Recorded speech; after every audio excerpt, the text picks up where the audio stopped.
કર્યા છે. આ ચૈતન્ય મંદિરમાં પ્રાણ પ્રતિષ્ઠા કરવાના સંકલ્પ સાથે જ એમને આપણને ગ્રહણ કર્યા છે. એ અશક્ય જેવું લાગજે આપણને કે આપણે તો અનેક પ્રકારના દેહભાવ અને દેહાભિમાનમાં બેઠા છીએ, અને કેવી રીતે આપણે માનીશું, કેવી રીતે આપણને મનાશે કે ના દેહ તે હું નથી, હું આત્મા છું, અક્ષર છું, ગુણાતીત છું. એ બનાવવાની જવાબદારી એમણે લઈને આપણને ગ્રહણ કર્યા છે, અમરીશ બનાવ્યા છે, કાર્યકર્તા બનાવ્યા છે, અને આપણો હાથ પ્રગટ ગુરુ કરી પૂજ્ય પ્રેમ સ્વરૂપ સ્વામીજીના હાથમાં એમને સોંપ્યો છે.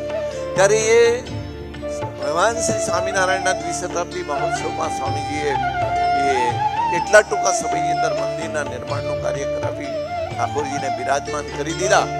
એવી જ રીતે આ ટૂંકા સમયની અંદર આપણને એમ થાય કે એક વર્ષમાં આપણે કેટલું દોડીશું, હજી ઘણું બધું કરવાનું છે. બધા પ્રદેશમાં સ્વામીજીનો સંકલ્પ છે પ્રાર્થના મંદિર થાય. આપણે જે પ્રદેશમાંથી આવતા હોય એના માટે પહેલો સંકલ્પ તો